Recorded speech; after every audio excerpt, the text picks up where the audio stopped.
हम सब उनको आदरांजलि भी देते हैं और उनके बताए हुए रास्तों पर चलने के लिए अपने आप को पुनः समर्पित भी करते हैं। और इसी दिन पर आज यहाँ पर 2 कार्यक्रम होने जा रहे हैं। एक देश भर के परिक्रमा समाप्त कर हमारे सीएपीएफ के लगभग 1000 जवान पूरे देश की हजारों शहीद स्थलों का ऊपर शहीदों को श्रद्धांजलि देकर आज यहाँ पर पहुंचे हैं, दिल्ली में पहुंचे हैं, राजघाट पर जाकर आए हैं। और दूसरा, आज एनएसजी के बहादुर ब्लैक कैट कमांडोज द्वारा सुदर्शन भारत परिक्रमा की शुरुआत हो रही। मित्रों, ये जो कार्यक्रम हो रहा है आजादी के अमृत महोत्सव के अंतर्गत हो रहा है और देश के प्रधानमंत्री जी ने दांडी मार्च के दिन आजादी के अमृत महोत्सव की शुरुआत की थी। कोरोना के कठिन काल के कारण शुरू में आजादी का अमृत महोत्सव मंथर गति से चलता हुआ दिखता था, मगर अब धीरे धीरे प्रजा के अंदर एक नई चेतना की जागृति करता हुआ अमृत महोत्सव दिखता है। आजादी का अमृत महोत्सव किस लिए है? आजादी का अमृत महोत्सव, उसका उद्देश्य क्या है? मैं आप लोगों के सामने बड़ी सरल भाषा में इसमें रखना चाहता हूं। आजादी के अमृत महोत्सव के 2 प्रमुख उद्देश्य हैं। जब से देश ऊपर विदेशी आक्रमण हुए तब से लेकर सन 57 तक, 1857 की क्रांति तक और 1857 से लेकर 1947 तक आजादी मिलने के ये 100 साल तक, 90 साल तक कई गुमनाम शहीदों ने इस देश की आजादी के लिए अपना सर्वोच्च बलिदान दिया है। कई ऐसी कहानियां हैं, कई ऐसी घटनाएं हैं जो शायद काल के कपाल में ग्रसित हो गई, कोई इसको जानता भी नहीं। कई ऐसे गुमनाम शहीद होंगे जिन्होंने अपना सर्वस्व दे दिया, मगर आज उनका नाम शहीदों की सूची में भी नहीं होगा। और कई ऐसे शहीद भी थे जो लड़ते लड़ते इतनी बहादुरी से लड़े जिन्होंने युगों तक देशभक्ति के संस्कार जागृत हो इस प्रकार के इतिहास का सर्जन किया।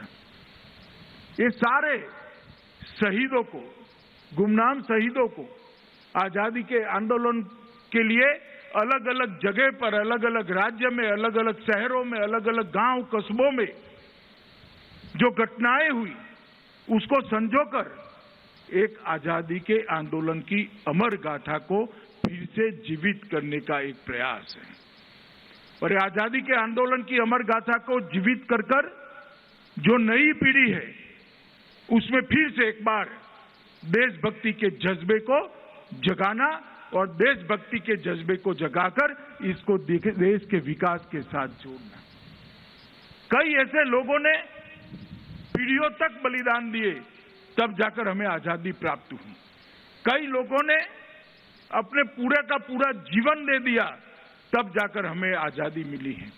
कई ऐसे लोग हैं जिनके घर की कुर्की अंग्रेजों ने एक एक बार नहीं 11-11 बार करी, फिर भी वो लड़ना नहीं छोड़े और मजबूती के साथ जब तक अंग्रेज यहां से नहीं गए वो लड़ते रहे, तब जाकर ये देश हमारा आजाद हुआ है।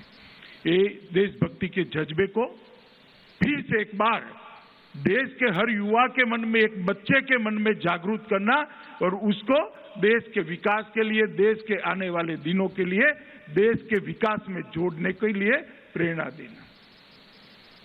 मैं आज इस मकाम से, इस मंच से देश के सभी युवाओं को कहना चाहता हूं कि हम सब का जन्म तो आजादी मिलने के बाद हुआ। हो सकता है शायद देश के लिए मरने का सौभाग्य हम किसी के भाग्य में न हो, मगर देश के लिए जीना ये हमारे हाथ में है। जिन्होंने देश के लिए मरकर देश को आजादी दी, देश को यहां तक पहुंचाया, और सम्मान के साथ पूरी दुनिया के सामने हमारा तिरंगा आसमान की ऊंचाइयों में लहरा रहा है, ऐसी स्थिति का निर्माण किया। वो उन्होंने अपने समय में जो जरूरी था किया, मगर क्या हम हमारा पूरा जीवन देश के लिए जी सकते हैं? क्या कुछ त्याग करने की जरूरत नहीं है? देश के विकास में अपनी सहभागिता निश्चित करें। मोदी जी के नेतृत्व में देश के विकास का जो पथ निर्मित हुआ है, जो रास्ता तय हुआ है, वो रास्ते पे अपने आप को डाल दे और उस रास्ते पे चलना शुरू करें। कई सारे ऐसे लक्ष्य मोदी जी ने देश के सामने रखे हैं। आत्मनिर्भर भारत का लक्ष्य रखा है। ये देश दुनिया के सामने आत्मनिर्भर बनकर गौरव के साथ सीना चौड़ा कर सर ऊंचा कर क्यों नहीं जी सकता? अगर देश के युवा लग जाए, हमारे वैज्ञानिक लग जाए, हमारे टेक्नोक्रेट्स लग जाए, तो सारी चीजें संभव है। जो दुनिया में सब कुछ हो रहा है वो भारत में हो सकता है। ऐसे आत्मविश्वास के साथ आगे बढ़ने की हमने शुरुआत की। उन्होंने इसके साथ आत्मनिर्भर के नारे को चरितार्थ करने के साथ मेक इन इंडिया का नारा दिया है। पूरी दुनिया में मैन्युफैक्चरिंग का हब हमारा भारत क्यों न बने?